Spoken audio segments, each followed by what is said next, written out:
Welcome back to another episode of The Jews Next Door.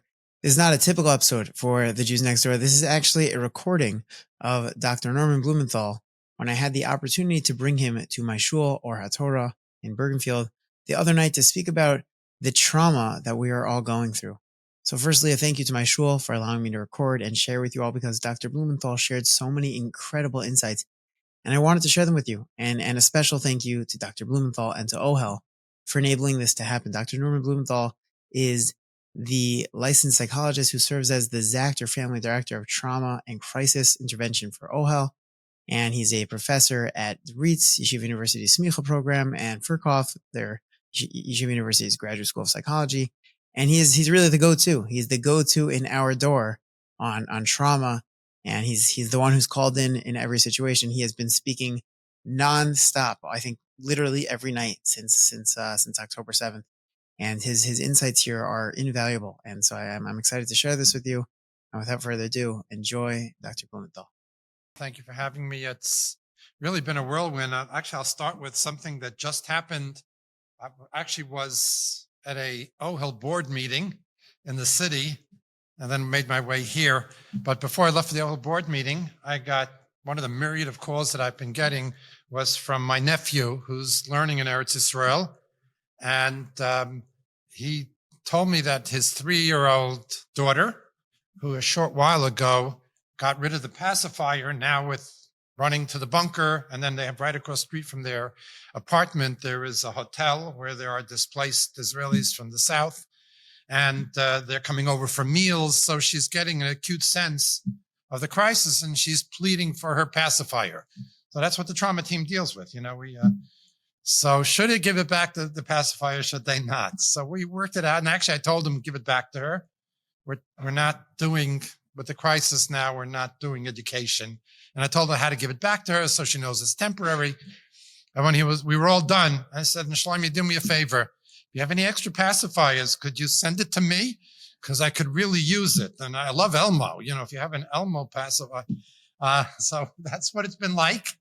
And I'd like to focus a bit on what has changed and what we're dealing with.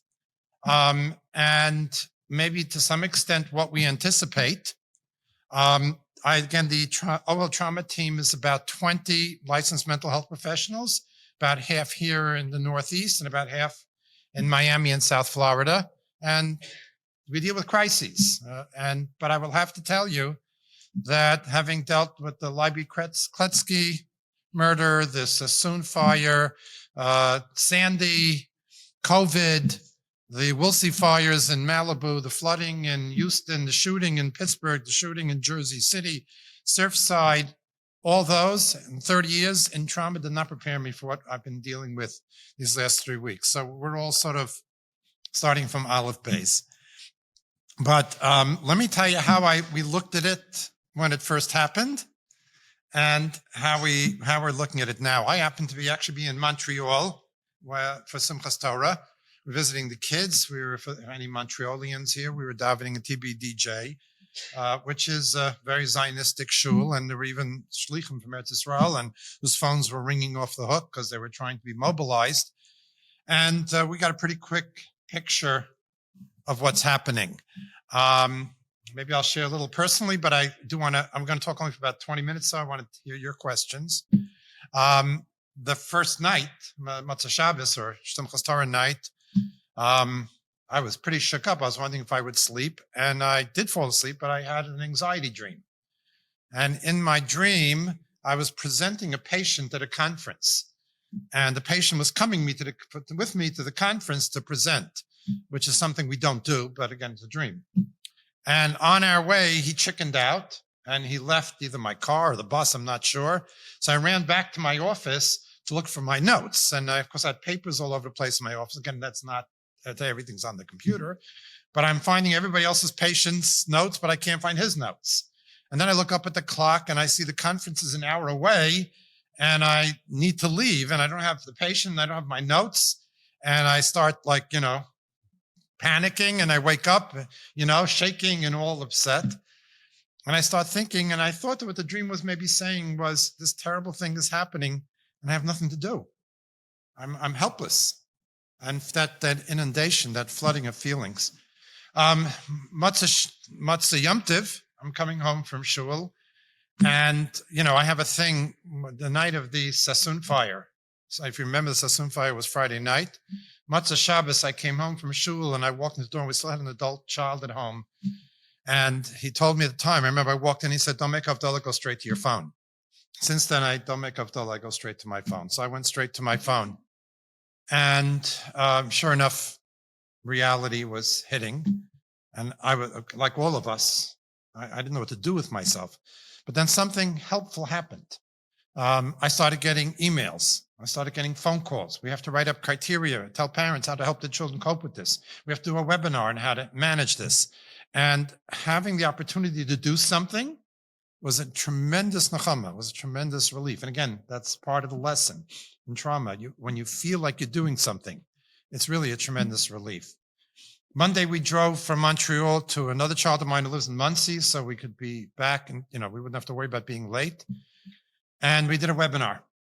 And what I did was I plugged in what I know from 30 years of doing trauma work. And when I think about that webinar, I cringe because I really didn't understand what was happening. And I'll give you just some ideas of what I understood and how that's changed. First of all, when we talk in trauma, we talk about primary trauma and secondary trauma. So primary trauma is something that happens to the person. So if a person is in a vehicular accident, that's primary trauma. The Hatzalah guys who come to help, maybe a psychological trauma team that helps the people with the trauma, or those who read about it in the paper or see it on TV, they are secondarily traumatized. By the way, it's a Beferish Rashi in Chumash with the Rosh Rishus. It says in the Shira, Yipolam emas av afachad. Rashi says, emas ala chokim, pachad ala krovim. So when I teach this to my YU Smicha students, I have a shaila. And then she'll say, Tipolam pachad ve'ema. So why is primary trauma second and secondary trauma first? If we have time, I'll give you my pshat. But so this was secondary trauma. We weren't in Kibbutz Be'eri. We were not in Kfar Aza. We weren't at the concert. So this is secondary trauma, and that's how I presented it.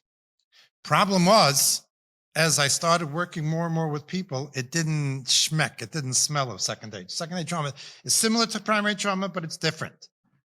Hi, Tamar. Tamar Sheffy's here as a member of our team. And I know a prominent member of the community. So now I have to be very careful what I say. But should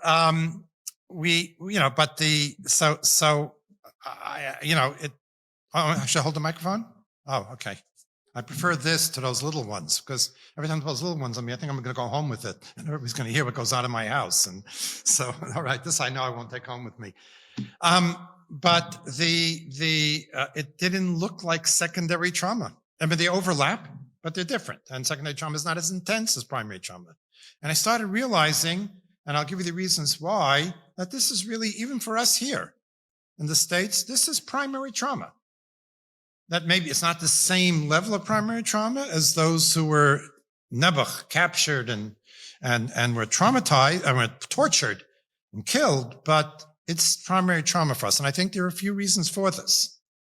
Number one, we're only 1 to 3 generations removed from the Holocaust. So this feels very immediate to us. Number two, the level of carnage and brutality was so intense that it's hard to experience it as something secondhand. And then the third reason, which I'm going to get back to, which has really become the primary issue now, is it's coming to our back doors and coming to our backyards. It's coming here, the Jew hatred and the rallies, and it's really, it's even close to home. So that was mistake number one. This is primary trauma. Mistake number two was I plugged in our model, and our model is, at least for preschool-age children, let's insulate them. Let's protect them. Tell them it's far away, you have nothing to worry about.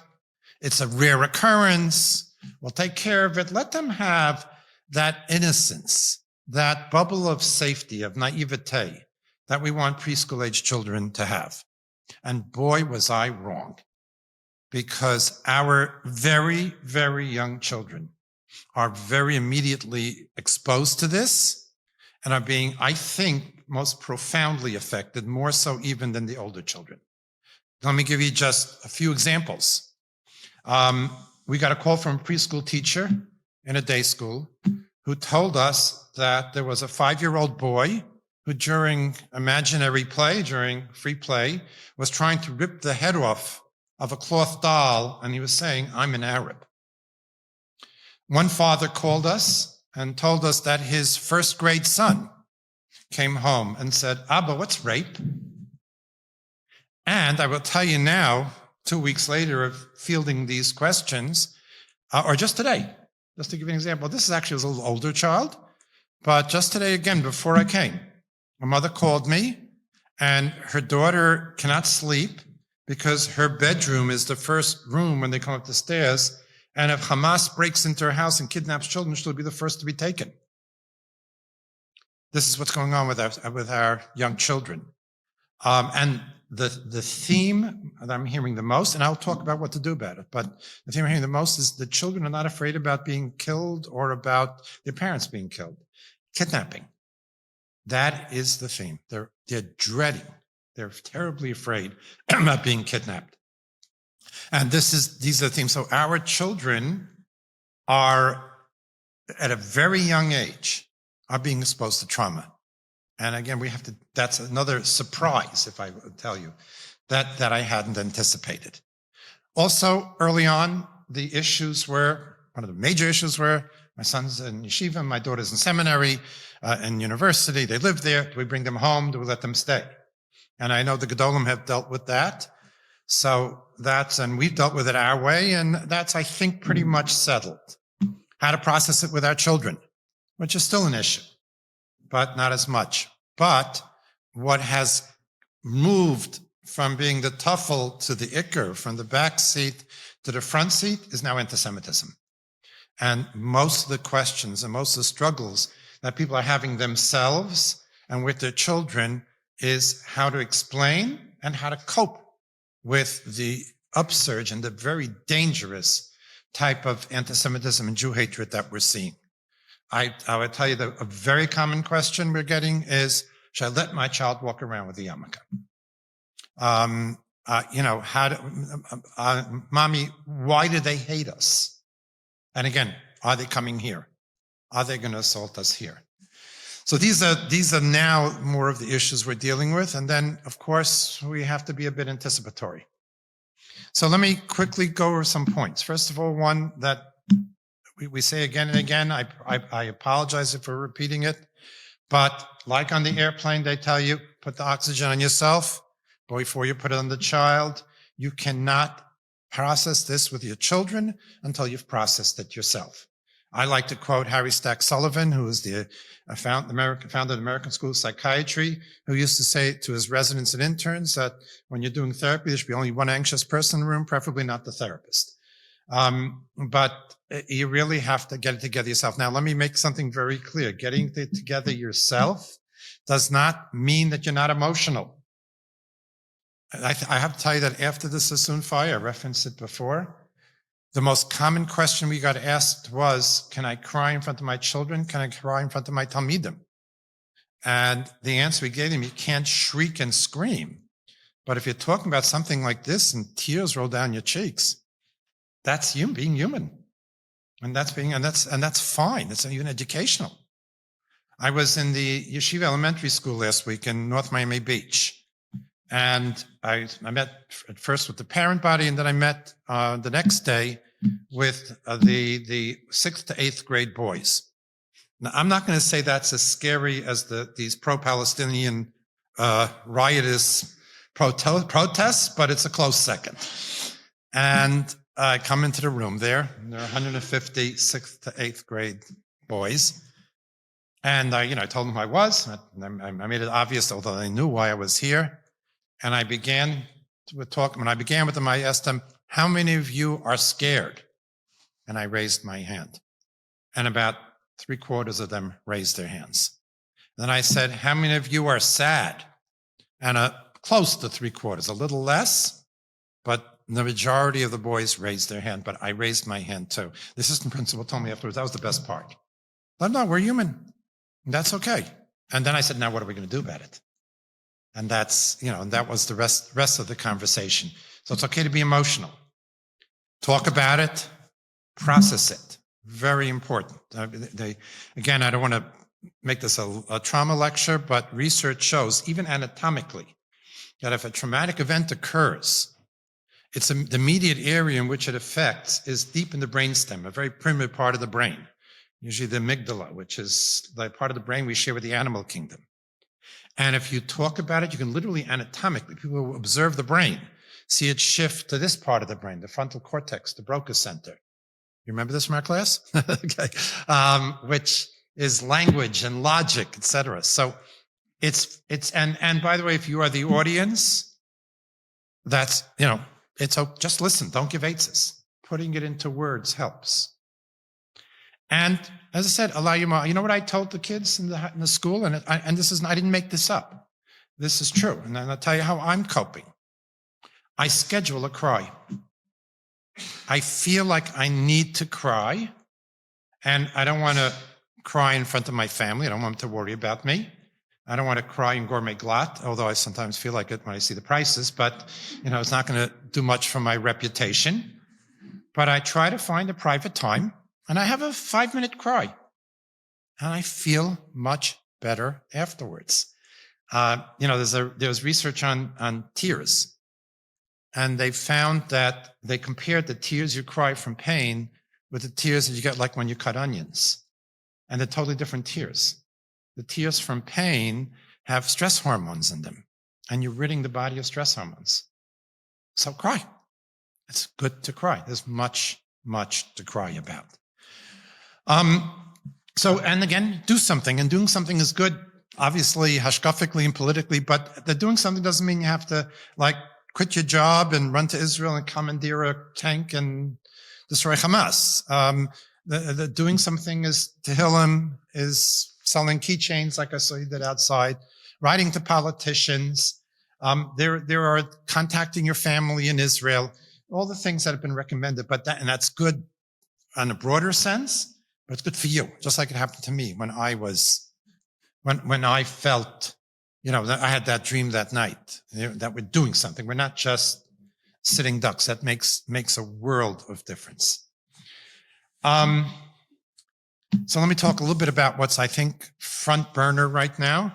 And again, which is the anti-Semitism, which is most of the questions we're getting. And by the way, it's very interesting. Again, I'm referencing recent events, and I hope I might be jumping all over the place. I think my Ritalin weird off already, so I apologize. But I did a support group for the Tikva staff in Ohel. Ohel has 2 clinics, low-cost clinics, one in Far Rockaway, one in Flatbush, and we did a program this afternoon. And again, a lot of the questions were again about anti-Semitism, but also a lot of the questions were, they have mostly Orthodox Jewish patients, but not exclusively, about patients who came in and started talking about, the poor Gazans, or how could Israel do this, or how could you bomb a NICU? And how do you do therapy with someone who so invalidates what you know to be true? So, well, let's talk about that. And I'm going to share with you what are really 4 approaches for ourselves, for our children to deal with it. I think every one of which has shortcomings, including the one that I'm advocating. And I'll tell you how people critique my approach. First of all, we tend to exaggerate the negative. Just like space in the schach, it looks bigger than the schach itself. Or I like to quote Vince Scully, the famous sports announcer, used to say that losing feels more bad than winning feels good. We exaggerate, and it's there. But there are many people who are very supportive, including our president. And we have to look at that too. And the Congress, where it's not like the whole world is against us. So we have to give ourselves and we have to give our children a more balanced view. And again, just so that we don't think that the whole world is against us. That's point number 1. There is the approach that I think works in some of the more insulated communities. Actually had a fascinating call I trained a team in Monroe. By the way, anybody here into TikTok? Any TikTok or Bali Kriya? No? Okay. Just if you're interested, the shva under the N in Monroe is not a shva noch, it's a shva no. So it's not Monroe, it's Monero. So if you're ever laning and the word Monroe comes up, it's Monero. But anyway, I did wonderful guys, great guys. And the head of the trauma team from Monroe called me on Tuesday, right afterwards. And it was such an interesting conversation. He said to me, this is very confusing. We're anti-Israel, but this is too far. This is too far. And it really, it just shows you, again, the extent of how the world is changing. But, so that in these more, I don't say even Monroe, but in Lakewood, maybe Muncie, and some of the more, the approach is a sort of categorical, Esav Sonei Israel. There's nothing new.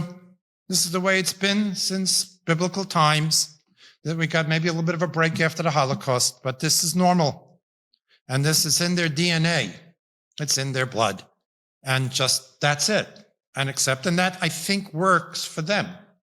It's hard for us who have much more interaction with the broader community. We're going to offices where we have neighbors who are not necessarily in the same world we are in, whom we interact with. So, as I said, the therapists who are confronting this. And, so I don't know if that's going to fly in a community like ours. Another approach is the envy approach. Either we're the Am HaNivchar, we're the chosen people, they are jealous. Or, if you don't want to be that, if you will, biblical about it, we're remarkable people. We're, 2% of the world population and 30% of the Nobel Prizes? We live in opulent neighborhoods. We're incredibly successful people. And people are jealous.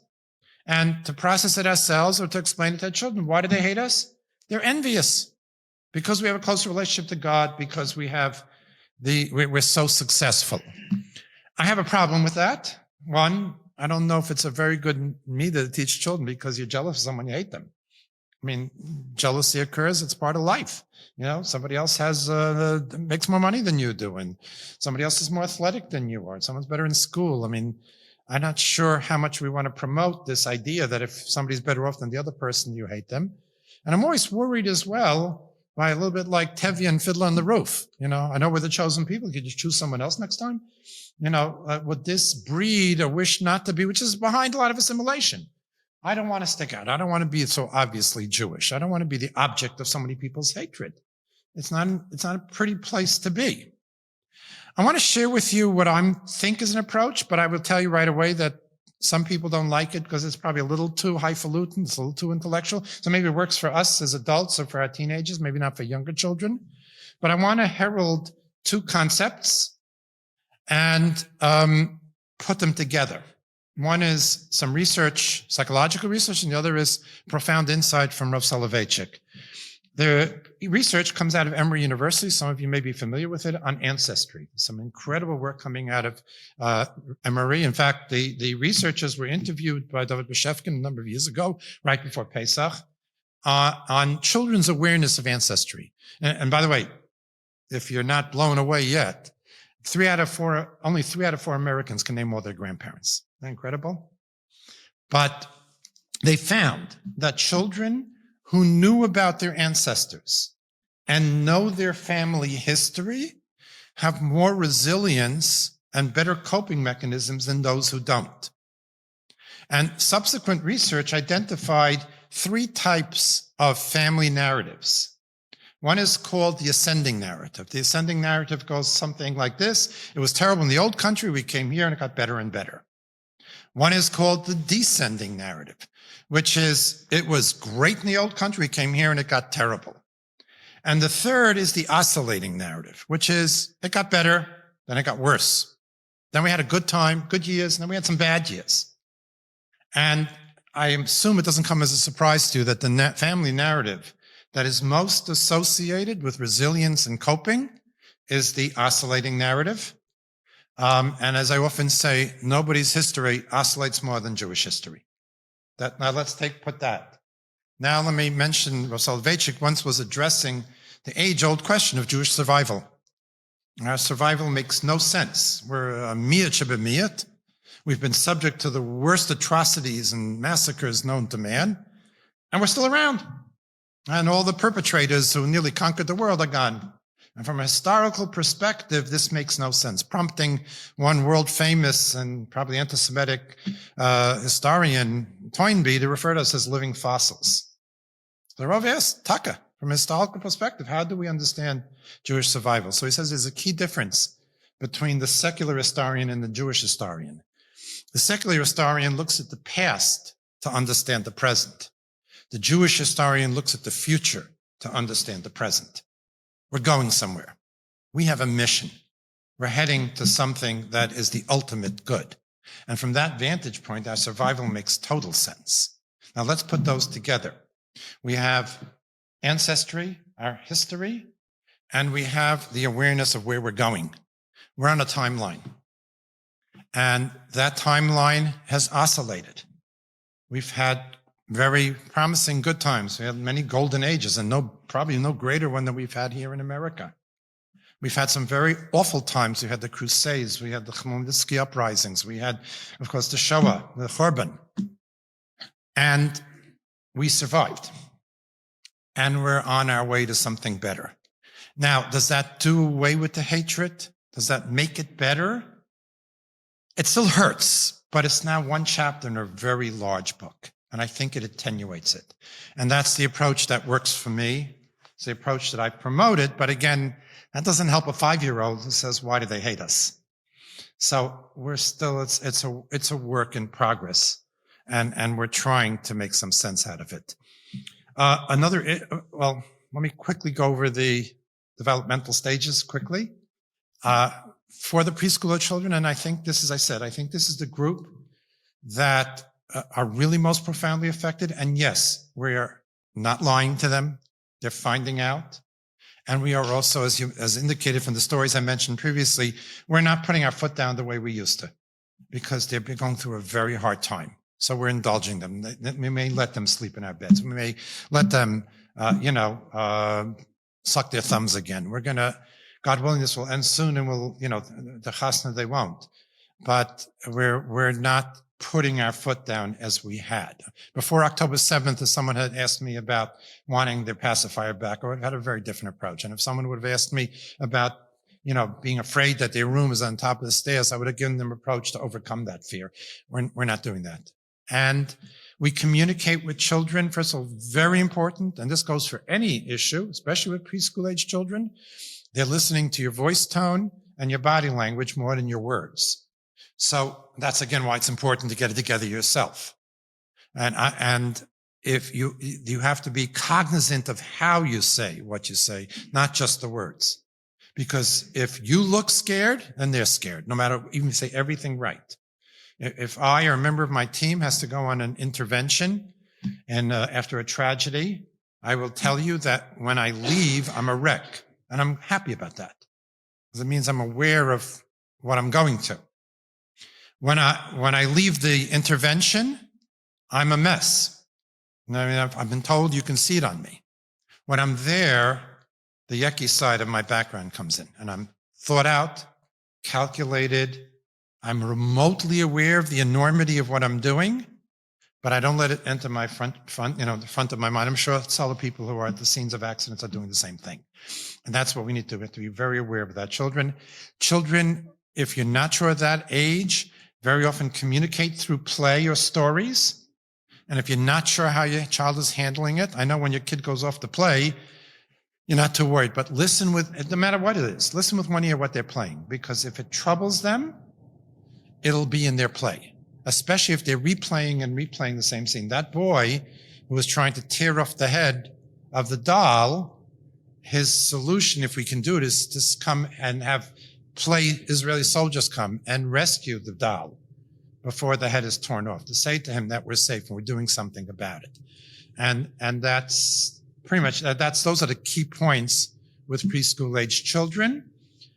We, by the way, if you're interested, OHEL has put out if you want something very beautiful, by the way, we put out a very nice like coloring book, activity book for, I forgot now what it's called, something to do with space, for helping children develop coping skills, which is, by the way, how we're doing things nowadays. We're imparting coping skills. We're not letting them develop on their own.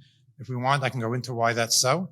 You can get it on the OHEL website for, I think, a nominal shipping charge. It's been translated into Hebrew. It's been translated into Arabic. It's been translated into Spanish.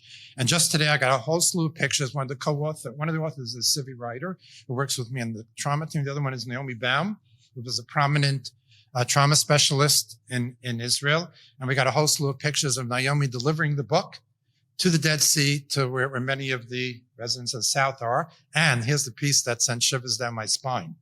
It seems that Kibbutz Be'eri had a printing press and that they repaired it, and they heard about our booklet and they asked if they could print additional copies. So subsequent copies in Israel are going to be printed in Kibbutz Be'eri. That's post-traumatic growth. School-age children, just quickly, a few things. Children are very interested in facts. So that's how they wrap their hands around things. So if your child is coming to you with these questions like, how did they break through the fence? And why are they allowing them to protest? And can they break through the barrier? And can they want to know facts? And that's okay. That's very typical at the age. It doesn't mean that they're callous or cold. Well, the other thing school-age children are very adept at doing is they hear something scary. They absence themselves. Like I've done death notifications. And 8-year-olds say, okay, can I go to my room? Can I go play now? And then they come back with questions. So all you have to do is let them know there's no question they can't ask. And by the way, I will tell you, I don't know how they know this, but they usually pick the single most inconvenient time to come back and ask their questions. Right? It's 2 minutes before Shabbos. You haven't put the cholent up yet. The house is flying. That's when they ask where babies come from. So just be aware that they have this knack. But that's very typical of kids their age. Adolescents, I think, again, pose some unique challenges. First of all, it's very natural for adolescents to be rebellious, to want to have their own viewpoint. It's also very natural for adolescents to minimize risks. One of the calls I got was from a father whose son he's a freshman in college on one of the college campuses where there's some very virulent anti-Israel, anti-Semitic sentiments. And he woke up in the morning, he was going to put on a shirt with Israeli flags all over it. Should he tell him to change his shirt? But so that could be very typical teens, but also they may want to have a more innovative approach. They may want to have a way of looking at it that's different, that's classic for them, especially in these extreme circumstances, and just discuss it with them. They're not going off the derech, or they may ask the God questions. That would be typically the age, the Tzaddik Rosh V'Tovlo questions. How could Hashem let this happen? And again, don't worry. That's very typical for this age. The other thing is that adolescents have developed the capacity for empathy versus sympathy. Empathy is an ability to put yourself in somebody else's shoes. And, that's new, and a pre-adolescent can't do that. And they may very well, I find this more with girls and boys, imagine themselves, those people who are in captive or the people being assaulted. And then if they're online also and social media and they're feeding off of each other, there can be a real hysteria and has to be contained. By the way, it's another very important point. Denial gets a really bad rap. If you want to insult someone, tell them they're in denial. Hashem gave us the capacity to deny for a reason. And I think we're so down in denial that until October 7th, our lives weren't so bad. But this is so extreme that denial helps. One of the inadvertent findings of my dissertation was on Holocaust survivors and their children. And, I don't know if any of you did dissertations, but the rule of thumb with a dissertation is if you have a question, you want an answer, you want to guarantee you won't get an answer to it, do your dissertation on it. Because you never find out what you're studying to find out, but you spend 2 years studying something, you find out other things. And one of the inadvertent findings of my study was that there's a subset of Holocaust survivors who minimize and downplay the horrors they lived through and are functioning better as a result of that. That's not all of them, but some. So we have to be also careful. I was in another shul, not all that different from this one. And afterwards, when there were questions and answers, one woman raises her hand And I called on her, and of course the eyes well up with tears. And she says, I can handle the murders. I can handle the attack. I can handle the crisis. I can't think about the hostages. If I go there, I go crazy. And I said to her, that makes two of us. We have to, and this is important for especially our teenage kids. We don't have to read every news item, and we don't have to ignore it either. I'll tell you, very interesting that happened with a class that I co-teach with Rabbi Rothwax right here from Teaneck. It's a temporary issues class for the Smicha students. And the Friday afterwards, we just canceled the topic and we were just processing what's going on. And Rabbi Rothwax was very strong that he said particularly, it's usher to view people begging for their lives and being executed, as Hamas threatened to do. But still, we were talking about you have to contain, you have to limit how much you watch. And one of the boys raised his hand and said, but you know something? When I watch it, it arouses me. It gets me upset, and I daven better. So Rothwax very skillfully cited the famous Gemara in the Durham that talks about when's the ideal time to visit a sick person. And it's during the middle 3 hours of the day. And the Gemara says, because in the first 3 hours, the person just had a full night's sleep. So they look pretty good. You're not going to daven for them. The last 3 hours, they look so terrible, you're going to give up on hope. You're going to feel sure they're going to die, so you're not going to daven. So in the middle of 3 hours, they look pretty bad, but don't look that bad. And that's a very nice, again, Chazal gave us the template for what we do with something. We watch enough so we know. We watch enough so that our Tehillim said with tears, but we don't watch too much until that we become dysfunctional. And that's important for us, and that's important for our kids. And last but not least, where are we going? What's going to be? And that's a concern of ours. And I often, a quote seemed to capture it very well from the great New York theologian and philosopher Yogi Berra, who used to say that the future ain't what it used to be. And I think it's fair to say that the future ain't what it used to be. I don't know in fact, it was interesting. I was yesterday in Ramaz High School, and I was meeting with the faculty, and I was talking about the impact on our very young children. And, I said, I'm curious. I wonder what's going to be like 9 years from now when these kids come to high school. These kids who at age 5 were preoccupied with kidnapping. What are they going to look like? And we have to give thought to that. What's going to be different? But we can't be afraid. Hashem he didn't make a stagnant world. He made a world that moves forward. And we have to be prepared to deal with it. I'm going to tell you one more, conclude with a very nice story. And I'll tell you the context in which I first brought this up. While I was in Florida, I was at the Federation building. I met with clinicians, and then I went with a chaplain, Rabbi Fred Klein, and we had a Zoom meeting for an organization called Mishkan. I assume it's like the New York Board of Rabbis. It's all rabbis together from every denomination, from basically modern Orthodox to Reconstructionist Reform. I don't think the more Haredi rabbis participate in this group. And again, discussing everything, then Rabbi Carol raised her hand. And it started saying to me, we're also busy with Israel, but what about the poor Gazans? They're suffering terribly. Don't we have to concern ourselves with that? I'm not going to tell you what I wanted to say because there's an Oren Kodesh here, but okay, I collected myself and I said to her, I'm in no position to judge. I'm not, I'm not an ethicist. I'm not a rabbi. I'm not an Israeli intelligence officer who knows the threat. We don't know to what extent they're hiding behind schools and hospitals. But I will tell you that we do have to be careful that we don't lose what we really are as this compassionate people. I cited the famous Chazal about how Pinchas got a brisi shalom, that after Pinchas killed Zimri and his mistress, Hashem gave him brisi shalom. We probably all well know, because many of the commentators say that it shouldn't become part of you that you murder. And I concluded with a story about my mother. And I'll conclude with that and take questions. My mother's a survivor of 7 concentration camps.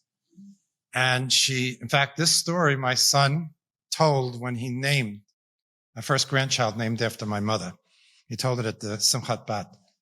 And towards the end of the war, she was in the death marches. Those of us who have parents and grandparents who were in the war know about the death marches, where they literally ran them through Europe doing work. And she landed up in Hamburg and Altona, cleaning up the rubble after the Allied bombings. The Altona and Hamburg were both ports and industrial centers. So the Allies were really concentrating their bombings on those areas, and they would bomb, and then my mother and the other survivors would go out and clean up the rubble.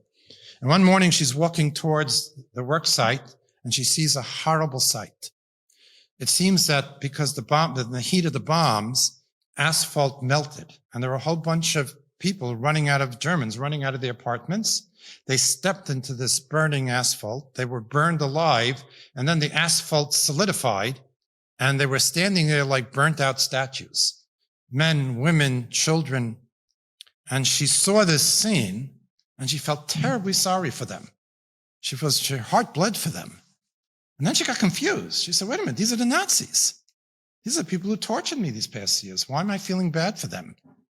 And then she said she had an exhilarating moment. She describes it as one of the happiest moments of her life.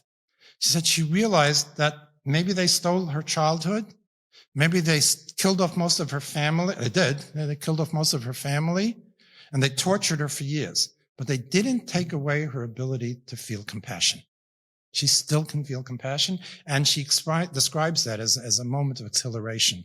And I think as we move forward, and we're trying to figure out what we will be like, what will Israel be like when this is over? What are we going to be like as Jews? What is our status here in America going to be like? What are our children going to be like? How are they changed, and how are we changed? We also have to hold on to what we have that's eternal, that we're learning on a regular basis, and that will help us sustain ourselves as we move forward during these very trying times. Thank you so much for tuning in to another episode of The Jews Next Door. I hope you enjoyed as much as I did. I'd love to hear your takeaways. Reach out to us. Reach out to me at yair@genoff.org, hi@genoff.org. You can check us out on the website. You could leave a question there. We'd love to be in touch. Please be in touch. Check us out on Instagram at Parenting the Jews Next Door. Hit me up on Twitter at Yair Menshel.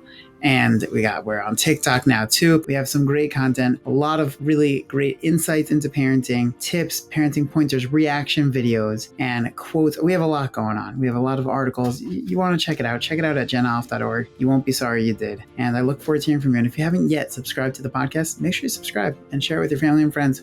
Looking forward to another great episode next week.